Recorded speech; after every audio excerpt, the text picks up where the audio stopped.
Hello, and welcome to the Arts of Language podcast with Andrew Poudrois, founder of the Institute for Excellence in Writing, or as many like to say, IEW.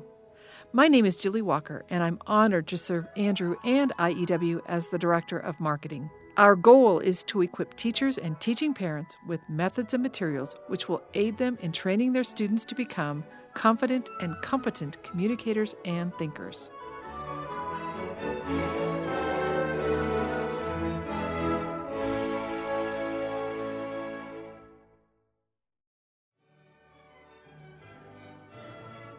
Hi everyone, as you may have heard, this week we're switching it up a bit and are playing for you the audio portion of one of our IEW webinars. Today's episode is part 2 of that webinar, so if it sounds a bit like you're jumping into the middle of a conversation, well, it's because you are.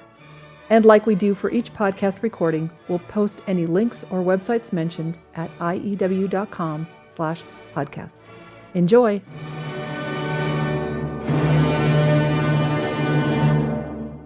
Now, the response to literature is another type of hybrid model that we added on. I found myself working for a school district in California that needed to meet state standards at that time. And the state standards were such that a grade 4 or 5 child would be able to essentially read a story and tell what they think about it. Problem, of course, is that most grade 4 or 5 students have a very hard time knowing what they think about anything. If you've ever talked to one, you've noticed that. So they would get the kids either retelling the story or being frustrated with writer's block and being redundant or repetitive. It's a really cool story. I like it. It's fun. And what else do you say? So I put together these response to literature models for this school district specifically so that they could practice with the students on how to think about a story. And now I'm still not entirely convinced that it's a great idea to do this with grade 4 or 5 students. I've done it with older students and had good success, and I think it's a nice stepping stone toward a more formal type of academic style high school literary analysis with a thesis statement and all that. But I guess it's kind of a general way to go. So if you look on page 163, 164 in the seminar workbook, we have a few different models. What I did was I said, okay, grade 4, you're going to write 4 paragraphs. Grade 5, you write 5 paragraphs. And grade 6, you write 6 paragraphs. And if you write 4, you have an introduction. You summarize the story in the second paragraph. You analyze one of the topics in the third paragraph, and you have a conclusion in the fourth. The one you're seeing on the slide right now was the grade 5 with 5 paragraphs, where you would basically do the same thing, give the introduction information, summarize the story very briefly in one paragraph, and then give 2 paragraphs of analysis topic, and then a 5th paragraph with a conclusion. Now, the analysis topics, that's what's tough. So here are some of the ones that I proposed and some of the questions that help you do this. And again, this is more fully elaborated in the seminar workbook, but the 4 analysis topics that you could choose from would be either a character, probably a main character, but it could be a different character or maybe a couple characters, but character. A second would be, what's the main message of this book? A third could be, what's the mood? What's the setting? How does the setting affect the mood? What pictures does the writer paint when they write this story or tell this poem or write this book? And you think about the setting of various books. You can think about some of the settings. Say in Lord of the Rings, you think about where the hobbits lived in the Shire. Okay, that's a setting, and he builds that. It has a particular mood. Take on the opposite extreme, you have Mordor. How does he describe that, and how does it create a mood? So essentially, how does the author create a mood through setting? And then the next analysis topic would be, what style does this author use? This is a good one for our students because they are used to evaluating vocabulary, because they are regularly putting in quality adjectives, strong verbs, adverbs. They're aware of the quality of those words. They are regularly putting in clauses, such as an adverb clause and an adjective clause with the when, while, where, essence of, although. Then, if they have moved into sentence openers, they are acutely aware of the sentence openers that other authors use. Do they use a wide range? Do they have prepositional openers and ly adverb openers and participle openers and clausal openers? And do they use a very short sentence? Do they use questions? Do they ever use fragments? That's something you can pretty easily evaluate in a writer's style. And then, of course, if they've got into decorations, they can cite certain decorations. The author used a simile or metaphor here. There was a nice triple pattern there. There was a well done type of alliteration here, and give those examples. So it's really very easy for our students by the time they get to response to literature. Hopefully, if they've been through all 9 units, they've spent a year at least, maybe 2, working on the stylistic techniques. So they can analyze other writers' style far better than almost anyone because they have the tools, having actually learned and used all those tools. So the idea then is you would choose one analysis topic for a 4, 2 analysis topics for a 5, 3 analysis topics for a 6 paragraph.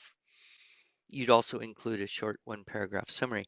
I actually wrote one of these with a group of teachers in Rockland, and one of the tricks we had to do is find a story that we all knew very well.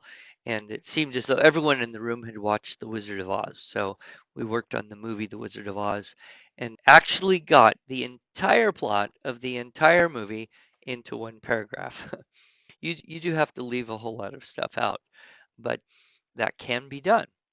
So that's the response to literature idea. And I'm really, other than having taught it to the teachers in Rockland and having got a little feedback from them over the years, I'm doing it for the first time myself this year.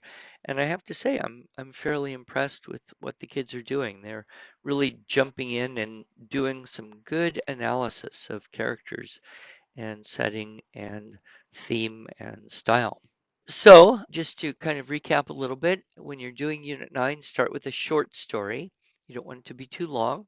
You don't want to stress over the level of sophistication. One of the products we sell, which is the Teaching the Classics with Adam Andrews, I find it a very interesting course in that he definitely starts with children's literature even with high school. He explains that you can start with a story as simple as, stone soup that you could read to a 5-year-old and do a good literary analysis. You could discuss that story because it's a classic, because it has substance.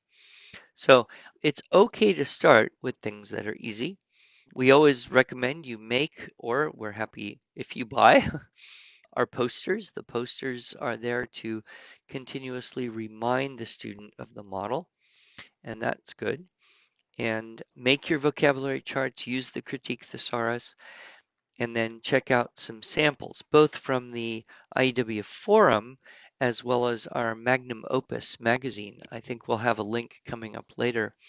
Really, to look at samples, contemplate them, read them, share them with your students.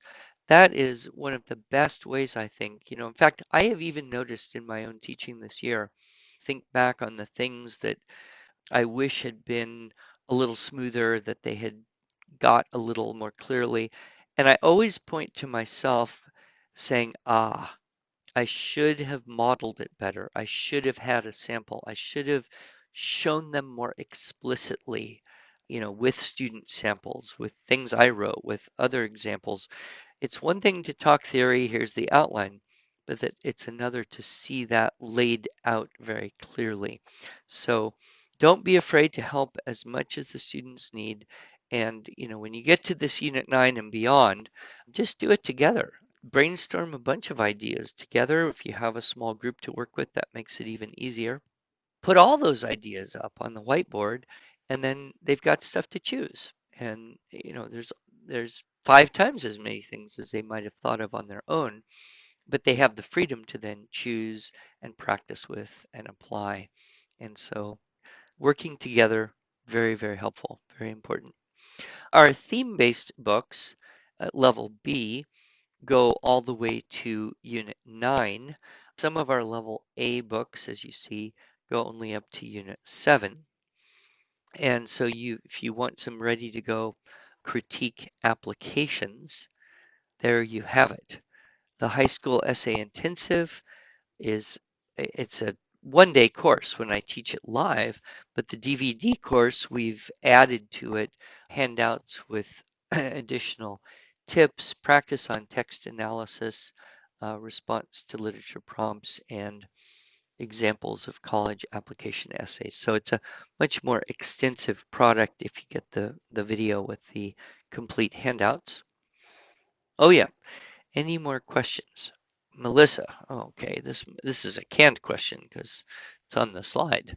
First year IEW users, my 8th graders doing SWIB and EIL's English 1, both this year. At this section, Unit 9, should I pick and choose assignments or still try to do all both? Well, I can't answer that one for Melissa. I mean, she's got to decide. She's in charge. She's the teacher. She knows her students. I don't know her students. I always feel that it's better to err on the side of doing a little bit less, but giving yourself enough time to do it a little better. You certainly don't want to stress yourself. You don't want to stress your students. You don't want to overshoot. And if it's first year, 8th grade, you've still got plenty of time left. So while I can't answer Melissa's question, I can give a general principle, and that is don't be stressed. there's there's no good in stressing the kids or stressing yourself or feeling that somehow if you don't do more it isn't enough. You do the best you can, and that's where it is. Bonnie, how do we encourage dyslexics to really read the material deeply for meaningful critique after struggling to understand the complexities of the text? I don't know, Bonnie, that question. My solution for most dyslexic people is audiobooks. Just listen to the thing a few times. If you're dyslexic without auditory processing issues, you're at a huge advantage because you'll actually listen better than most people read. You'll remember more than most people read, and so you'll be able to think about it and have a meaningful critique more than most people who read it. But if you're dyslexic who also has some auditory processing issues, that makes it really tough. So I would back up to the idea of let's just do this together. Let's read it together. Let's talk about it a lot. Let's write the thing together. And honestly, I have my talk now. I've been doing it for a year. It's a great talk. It's called Lessons Learned from 30 Years of Teaching. And one of the subpoints in that talk is understanding is highly overrated. We feel like, oh no, if we don't understand everything, we're somehow missing out. Well, I'll tell you a whole lot of things I don't understand. I don't understand Shakespeare. I don't understand Dante. I don't understand the book of Judges. I really don't understand Revelation, and I'm pretty sure that I don't even understand Ping and the beautiful Yangtze River. So let's not get stressed about understanding the complexities and just be happy if we understand anything.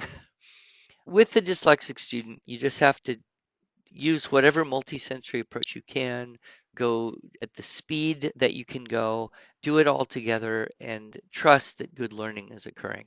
If there is anybody who has not listened to my talk, The Four Deadly Errors of Teaching, I can't recommend that highly enough. It is, I think, some of the best wisdom that I have been given or extracted or discovered or learned. Again, high school level, what is that? These are teenagers. They could be hormone zapped out, barely able to focus because their emotions are out of control, or they could be almost adults who are ready to talk about the deep philosophical, theological implications of an argument. So I think it's even dangerous to generalize about teenagers, other than to say, do it together, have the best conversation you can, write what you can, and don't expect all of the thinking to go from the conversation and what they're capable of thinking into writing, because that becomes a lot harder to articulate those thoughts that are on the fuzzy side to begin with. Oh my, oh my. Oh gosh, if you haven't heard about all the news, well, please do. We have a writing contest going on. There's cash prizes for both the students and the teachers. We will be having a mini conference this Saturday with some of my good friends. If you're not getting my joke of the month on YouTube, well, all I can say is you're not getting my joke of the month on YouTube. And this Saturday we'll have the mini conference. It's some of my best friends, Todd Wilson, Lee Binns, Jill Pike, and Laura House. We'll be talking about a variety of things. So click on that live link there if you want to see what we'll be doing. It's kind of like an all-day webinar. I guess I can do it without a tie because it's just slides. And if you aren't aware of all the other marvelous ways we can help you, podcasts, webinars, blog, forum, newsletters, magnum opus, everything else. I see one more question popped up here, and Joanne has asked, can you please give some ways that Unit 9 is used in real life?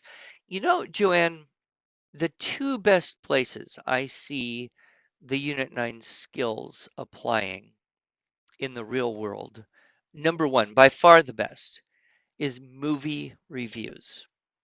Because there's too many movies. You can't see them all. You have to make a decision. You don't want to expose yourself to stuff that's going to lower you or depress you, or you certainly don't want to take your children to movies that are not appropriate. And so I love good movie reviews, ones that essentially do tell basically, okay, what's it about? Now, what are some strengths? What are some weaknesses? And overall, what's the value of it? Give me a final conclusion here from your discussion of the plot and the characters and the dialogue and the setting and the costumes and the theme or whatever. Should, in 500 words or less, tell me, should I spend my time and money on this or not? So I think movie reviews are really a great way for students to see the application of this. And then in the real world, the second would be book reviews. One of the magazines I subscribe to, well, several actually. One of the magazines I read very regularly because it's easy reading on an airplane when I'm half awake, not yet asleep, is World magazine. They always have book review section, movie review section, and I find those very helpful. I've found books that I definitely want to read. I've discovered there's probably things I do not need to read as a result. A couple other magazines that I read, Touchstone, New Oxford Review, they also will have book reviews. Generally, the higher level the intellectual quality of the magazine, the more in depth the review is. But I think, kids could write for each other. In fact, I would encourage any student to consider putting together some kind of blog and review your favorite stories and books, music, maybe movies for your peers, and just start sending them out. And I think that could be useful. And Karen, I will tell you how much I love the story of Les Miserables and the musical and the soundtrack. I believe that when history looks back on the 20th century, history will declare that truly Les Miserables was one of the great artistic achievements. It will be up there or beyond The Sound of Music. Copland may be forgotten forever, but Les Miserables is truly, truly beautiful. And now this is, I don't like doing this, but this is how much I love doing this. I mean, I don't like doing it, but this is how much I love Les Miserables.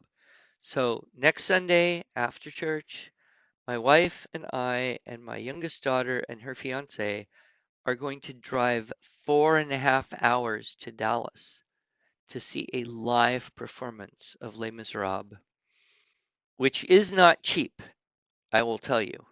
And then we will stay in a hotel because you can't drive home at midnight 4.5 more hours, and then we will drive home the next day. So I will spend 9 or 10 hours of my time, and I don't know how many hundreds of dollars, so that my family can go and have a peak experience for 3 hours in the Dallas Music House or wherever it is. So I believe it will be worth every bit of it, because every time I've seen it, I've just been moved, powerfully moved. So there you have my opinion on Les Miserables, but please do not ask me to write about it. I just want to enjoy it. All right, well, let's finish up. We've got no other questions, and we're right at the bottom of the hour. So God bless you all. Some of you have been with us month after month after month. Thank you so much for your dedication. Thank you all for your great teaching. I am extremely happy that you have made it to Unit 9. I'm sure your students are profoundly blessed and will continue to be so through the end of the year and in the coming years as you strive with all of your effort to help develop excellence in listening, speaking, reading, writing, thinking. That's our tagline. So God bless you all.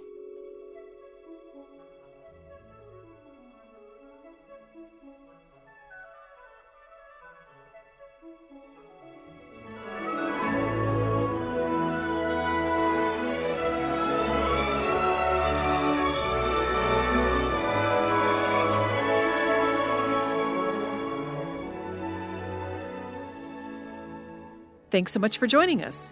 If you enjoyed this episode and want to hear more, you can subscribe to this podcast in iTunes, Google Play, or Stitcher, or just visit us each week at iew.com/podcasts. Until then, on behalf of Andrew Pudewa and the team at IEW, I thank you for the privilege of allowing us to partner with you on your journey toward better listening, speaking, reading, writing, and thinking.